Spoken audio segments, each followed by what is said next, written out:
going on, bro? Hey, what's up, Steve? How you doing, man? How are Been you? a while. Yeah, I know. How you been? I'm chilling, man. Here, Yeah? have a drink with me. I don't know, man. Come on, bro. Let's enjoy this. Come on. I guess one drink. Yeah, one drink can't hurt. Cheers, man. Hey, I'm Tyler. I'm Steve. And our topic today is on alcohol. And we're going to be focusing more on teen drinking rather than alcohol itself. So, as all of us college students have seen, alcohol is a substance that is frequently used and abused all around us. And you may think just having one drink may be okay, but you'd be surprised how quickly a problem starts to develop. Not only is it illegal for people under the age of 21 to consume alcohol, it is very dangerous considering that the bodies of people under legal drinking age are not fully developed. If the human body is not fully developed, a person can run into a lot of problems over time. Some of these problems can be experienced by people who are under the age as well as people who are of legal age. These include memory issues, increased risk for suicide or homicide, drunk driving accidents, disruption of normal growth, sexual development issues, changes in brain chemistry and brain development, and they could have very long-term or permanent. Hey everyone, I'm with my boy Chris here. We're doing our first interview. How many teens under the age of 21 die from alcohol-related causes per year? I'm gonna go with 300,000. Approximately 5,000. Yeah, it's crazy, right? Yeah, way off. How many American adults have an alcohol abuse disorder? Oh, that's gonna be high. That's gonna be let's go 2 million. 17 million or 7%. Close. And how many of them are under the age of 18? 18, low number. Let's go 5 million. 623,000 between the ages of 12 to 17 have some sort of alcohol abuse disorder. Wow. How many Americans under the age of 21 have an alcohol abuse disorder and seek help? Ooh, seek help. See, I was gonna go high, but now you threw in the seek help. Let's go 1.2 million. It's actually every 1 in 10 Americans with an alcohol abuse disorder seek help. What percentage of college students reportedly drink alcohol? Oh, yo, that's high. That's high. Let's go 87. Close. 80% of college students reportedly drink alcohol. I knew it. Alright, see you guys for the next interview. Peace out. Interesting fact that we found was that a study was conducted by the 2019 National Survey on Drug Use and Health that in 2011 alone, about 188,000 people under the legal drinking age had to visit an emergency room for alcohol-related injuries. Hey, so I'm with my friend Dane here, and second interview, we do some questions for you. So, Dane, how many teens under the age of 21 die from alcohol-related causes per year? Like 1,000. It's actually 5,000. All right. How many American adults have an alcohol abuse disorder? Like 20%. It's actually 7%. How many people of that do you think are under 18? 7%. Probably like 2%. So, for a number, it was over 600,000 people between the age of 12 and 17 have an alcohol issue. How many Americans under 21 with an alcohol abuse disorder actually seek help? 5%. It's 10%. 1 in 10 people, Americans with alcohol abuse disorder, have reported looking for help in the past year. And what percentage would you think of college students reported that they drink alcohol? 60. It's actually 80% of college students drink alcohol, and almost half of that actually is binge drinking. Mm-hmm. So, all right, well, that's Dane. That was an interview. Thank you. You're welcome. So one of the biggest issues that comes out of teen drinking is that teens don't really understand their limits and how alcohol affects them because they don't have experience with it yet. So alcohol tends to affect men and women very differently. So after a man drinks and a woman drinks the same amount of alcohol, they can have different blood alcohol contents. This is due to women not being able to produce the same amount of an enzyme called alcohol dehydrogenase that a man can. This enzyme is responsible for breaking down alcohol in the stomach, and because women produce less of it, their blood alcohol content can be higher than a man's after drinking the same amount. The other things that alcohol depends on are weight, height, and gender, and because no two people have the same outcome for that, after drinking the same amount, they can have different effects on the body. Other than your age and gender, a person's genetics, overall health, and history of alcohol abuse can influence how your body reacts to alcohol. Hi, my name's Grant Logis, and I'm a freshman. Hey, I'm Steve. This is our third interview. Alright, Grant, how many teens under the age of 21 die from alcohol-related causes every year? 21,000.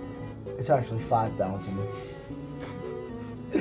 How many American adults have an alcohol abuse disorder? Give me a number or percent for this one. American adults? Yeah. So, above the age of 18. Oh, that's a lot. So, I'll say 21,000 again. It's actually 17 million or 7%. How many of them are under the age of 18? So 17 million for adults. I'll say a million. It's actually 600,000 under the between the ages of 12 and 17. 12? Yeah, 12 and 17. Jesus. How many Americans under the age of 21 who have an alcohol abuse disorder seek help? 500,000. It's actually 10%, or 1 in 10 Americans. What percentage of college students reportedly drink alcohol? What percent of college students? Yeah. 100. Reportedly. 60%. It's actually 80. Alright, so that's all for our third interview. We hope y'all enjoyed. Along with the negative effects that alcohol could have on the body, it could also lead to a lot of problematic situations. Some of them include vehicle injuries, DUI, getting into a huge car wreck, sexual assault, acts of violence, alcohol poisoning, being in the hospital for any sort of damage caused to any of your organs because of drinking. And this is because you are consuming a lot of alcohol, and the alcohol is affecting the way you're thinking, and it's causing you to think irregularly, irrationally. Yep. So these problems tend to occur when people are binge drinking. Now, binge drinking is drinking an excessive amount of alcohol in just a short period of time. Now, especially in college, teens look to binge drink in order to have fun and, get drunk. They think it's going to be a good time, but they really don't realize how dangerous it could really be. Alright, so I'm here with Kayla now. Kayla, please introduce yourself. Hi, I'm Kayla Beatles. I'm an area coordinator here at Monmouth. This is my third year working here, and I oversee Elmwood, Pinewood, and Spruce Halls. Thank you. So, do you run into a lot of alcohol-related problems on campus? I wouldn't necessarily say a lot, but we definitely have a good number of alcohol-related incidents on campus, whether that be just students drinking in their room, or when it gets out of hand and someone needs to be transported to the hospital. We definitely see a broad spectrum of alcohol-related incidents. Some are very minor, someone just carrying a White Claw through the hallway, up until, someone's vomiting and blacked out and have alcohol poisoning. Yeah, thank you. Why do you think college students drink so much? I think our culture has put so much of an emphasis on drinking and the college experience. Movies like The Hangover and Project X and Neighbors has all kind of glorified the college drinking and substance abuse culture. So people come to college and think, okay, if I want to make friends, if I want to be cool, this is what I have to do to fit in. And so it kind of amplifies it, and people come to college and they start drinking, but they don't know their limits, and they don't know how to handle themselves, or all the other consequences that can happen with that. So I think it's a lot of peer pressure and societal pressure that students are under now. Yeah, it's very good answer. And do you think the drinking age should remain 21? I think so. That is my uneducated opinion on it. I don't know statistically, scientifically, why 21 was chosen. But I do think that, 18-year-olds aren't necessarily ready to deal with the ramifications of drinking regularly. So what is your best advice for anyone with an alcohol issue? And what would be the steps that you would give someone if they came to you?